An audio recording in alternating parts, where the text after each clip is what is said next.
Dear students, आज हम discuss करेंगे अपकिरण के माप।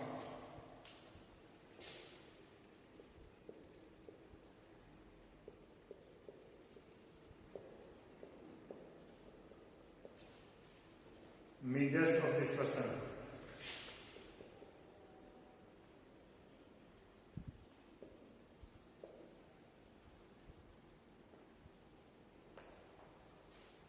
अपकिरण के माप से क्या तात्पर्य है? अपकिरण विभिन्न पद संख्याओं के माध्य से पद संख्याओं के विचलन के माध्य ही अपकिरण कहलाता है। विभिन्न जो सांख्यिकीविद हैं उन्होंने इसको अपने अपने हिसाब से परिभाषित किया है। हम ये कह सकते हैं कि अपकिरण का माप है वो जो मूल्यों का बिखराव है, विभिन्न जो पद संख्याएं हैं उनका केंद्रीय मूल्य से या किसी औसत मूल्य से विभिन्न पद संख्याओं के बिखराव का जो औसत है उसी को ही अपकिरण कहा जाता है। जब अपकिरण के माप की गणना करते हैं तो उससे हमें श्रेणी की संरचना के बारे में पता चलता है कि किस श्रेणी में कितना बिखराव है। तो सबसे पहले हम ये कह सकते हैं कि जो अपकिरण के माप हैं उनका अलग अलग शब्दों में प्रयोग किया गया है। अपकिरण का जो माप का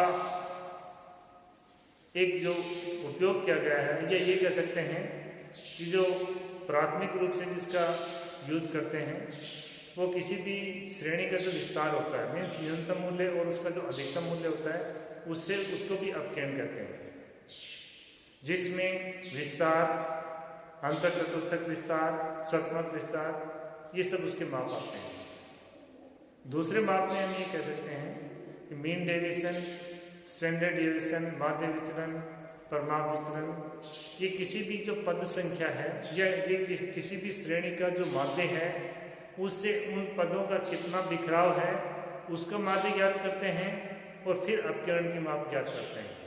तो कहने का तात्पर्य है कि जो केंद्रीय प्रवृत्ति के माप हैं वो प्रथम श्रेणी के माध्य हैं, जो अपकिरण के माप हैं उसको द्वितीय श्रेणी का माध्य भी कहा जाता है। अब बात यह आती है कि अपकिरण के माप के उद्देश्य क्या है और इनका महत्व क्या है। तो सबसे पहला है कि माध्य की विश्वसनीयता की जांच करने में इसका उपयोग किया जाता है। किस श्रेणी का माध्य कितना ज़्यादा विश्वसनीय है ये डिपेंड करता है कि उसमें अपकिरण कितना है। जिस माध्य में जितना ज़्यादा अपकिरण होगा उतना ही कम विश्वसनीय होगा, जिस माध्य में जितना कम अपकिरण होगा वो उतना ही ज़्यादा विश्वसनीय होगा। दूसरा ये है कि श्रेणी की बनावट के बारे में हमें ज्ञान प्राप्त होता है। वो श्रेणी है उसकी बनावट वो एक रूप है, उसमें एक रूपता है या उसमें विचरणशीलता है, इसके बारे में भी अपकिरण के माप से पता चलता है कि कितना उसमें परिवर्तन है। इससे क्या है कि जिस श्रेणी में ज़्यादा विचरण होगा वो श्रेणी उतनी ही कम रिलायबल होगी, उतनी ही कम विश्वसनीय होगी। जिस श्रेणी में अपकिरण कम होगा वो उतनी ही ज़्यादा विश्वसनीय होगी। एक ये भी है कि जो विचरणशीलता है, जो डिस्पर्सन है, जो वेरिएबिलिटी है उसका कंपेयर करने के लिए भी इसका उपयोग किया जाता है। एक इस विचरणशीलता जो वेरिएबिलिटी है उसको किस तरह से रोक सकते हैं उसमें इसका उपयोग किया जाता है, क्योंकि कई बार जैसे पेशेंट्स हैं उसका जो ब्लड प्रेशर होता है उसका वो एक जो रेंज है वो पता लग जाती है, लोअर रेंज क्या है और हाई रेंज क्या है, और उससे उसका उपचार आसान हो जाता है। तो इससे क्या है कि उसका जो भी वेरिएबिलिटी है, विचरणशीलता है, उसको रोकने में मदद मिलती है। और एक ये भी कह सकते हैं कि जो दूसरे माध्य हैं उनका एक आधार प्रस्तुत भी करता है।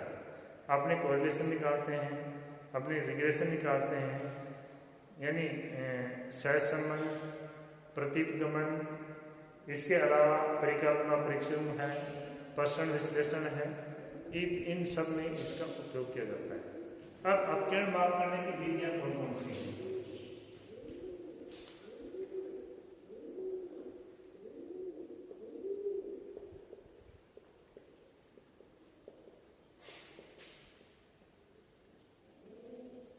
अपकेंद्र के माप की विधियां।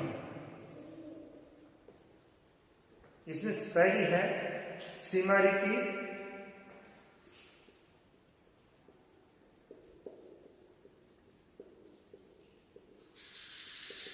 लिमिट मेथड,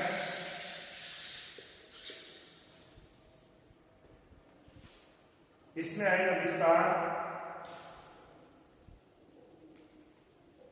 रेंज,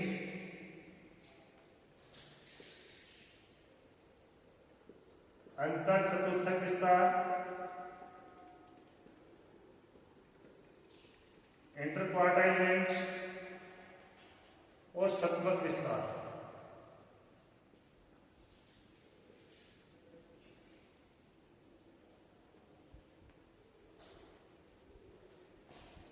एक तो सीमा विधि है, दूसरी है विचलन माध्य विधि।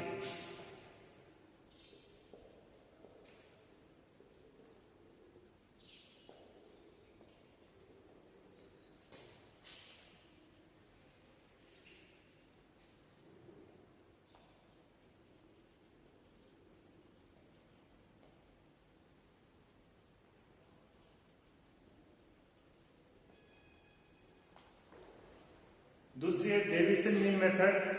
इसमें आते हैं quarter deviation, mean deviation, standard deviation,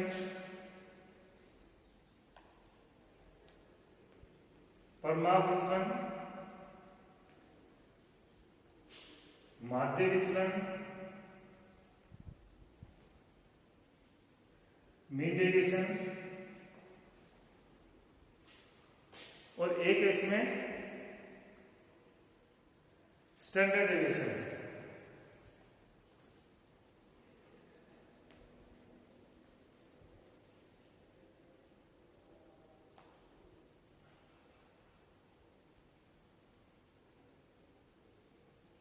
चतुर्थक विचलन,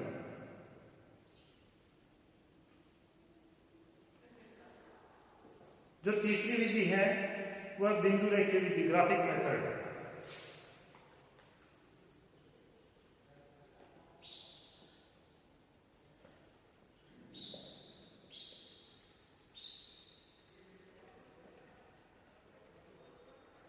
इसमें लोरेंट्ज का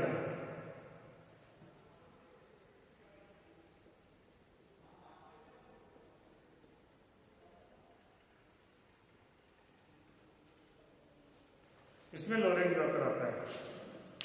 तो जब हम इनका अध्ययन करेंगे तो सबसे पहले जो सीमा विधि है ये लिमिट बताते हैं, लोअर लिमिट और हाई लिमिट, उसके आधार पर ज्ञात किया जाता है विचलन। जो विचलन माध्य रीति है उसमें परिमाप विचलन या मानक विचलन, माध्य विचलन और क्वार्टाइल डेविएशन है चतुर्थक विचलन, उसकी गणना करेंगे। और जो ग्राफिक मेथड है उसमें लोरेंट्ज का होता है। तो सबसे पहले हम लेते हैं विस्तार।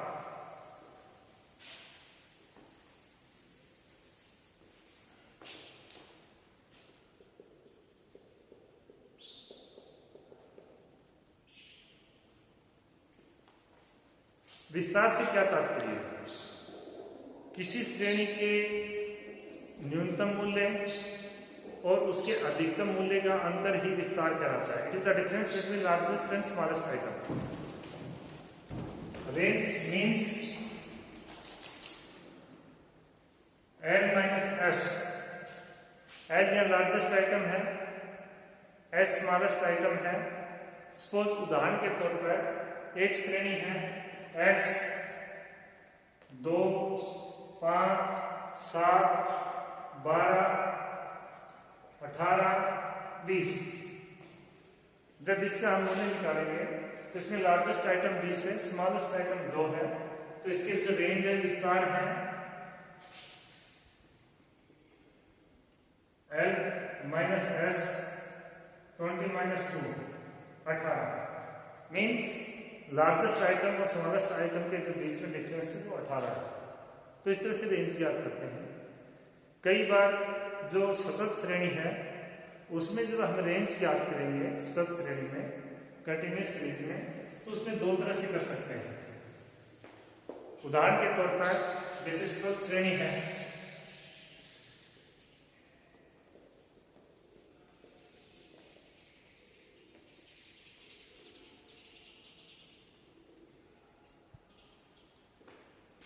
0 से 5, 5 से 10, 10 से 15, 15 से 20 और 20 से 25।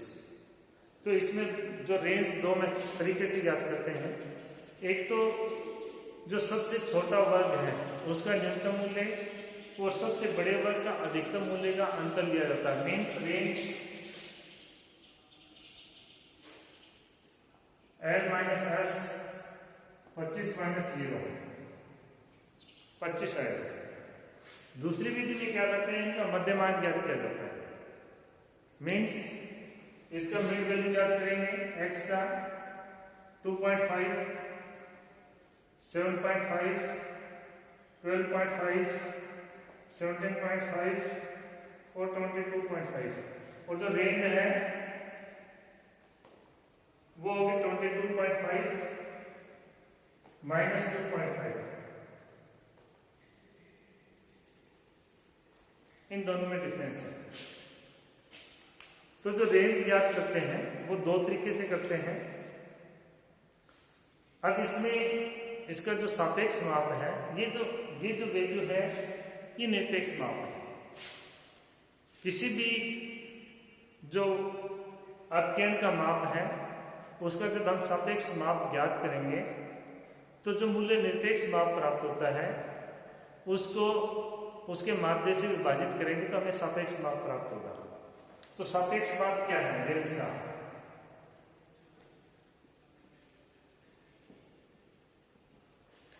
L माइनस एस बटे L प्लस एस, यानी lowest item minus smallest item के डिफरेंस को उनके जोड़ से डिवाइड कर देंगे तो हमें जो रेंज कोफिशिएंट प्राप्त होता है, यानी विस्तार गुणांक जिसको कहते हैं, वो प्राप्त होगा। अब बात ये आती है कि इसके गुण और दोष क्या है रेंज के। तो रेंज एक तो अस्थिर माप है क्योंकि एक ही श्रेणी में दो वैल्यू आ रही है, कोई फिक्स नहीं है। दूसरा ये है कि ये जरूरी नहीं कि सभी पद मूल्यों पर आधारित होता है, सिर्फ लास्ट के आइटम इसमें दिए जाते हैं। और जो फ्रीक्वेंसी डिस्ट्रीब्यूशन है उसके लिए एक उचित माध्य नहीं है। हालांकि इसके जब गुण की बात आती है तो ये कह सकते हैं कि इसकी गणना आसान है, समझने में भी आसान है, हर व्यक्ति इसकी कैलकुलेशन कर सकता है।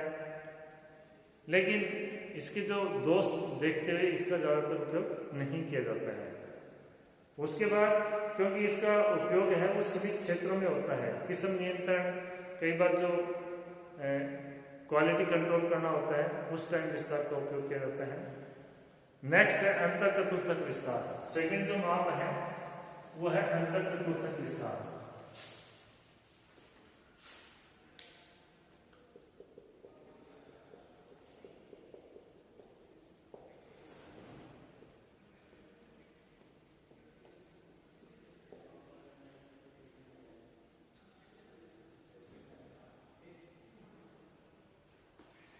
इंटर क्वार्टाइल रेंज चतुर्थक होता है चौथा हिस्सा।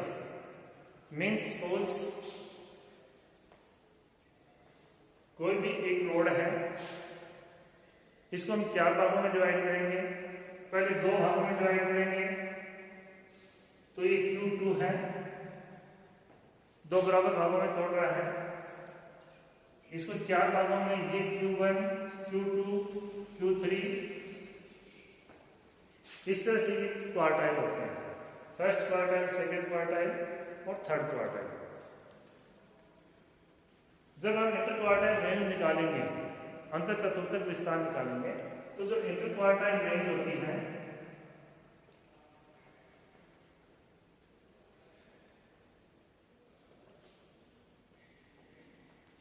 ये Q3 माइनस Q1 है।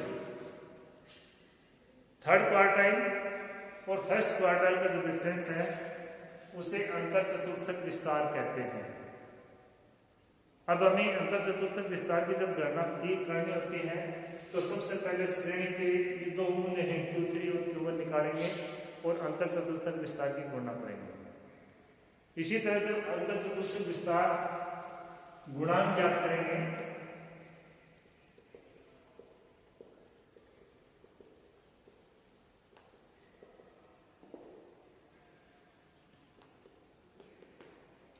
Q3 माइनस Q1 बटे Q3 प्लस Q1। अब इनकी गणना कैसे करेंगे? Q3 और Q1। Q1 क्या है? जिस तरह से हमने मध्यका की गणना की थी, Q2 मध्यका मीन्स क्वार्टाइल सेकंड है, उसकी गणना की थी, उसी तरह Q3 size of n plus 1/4 item,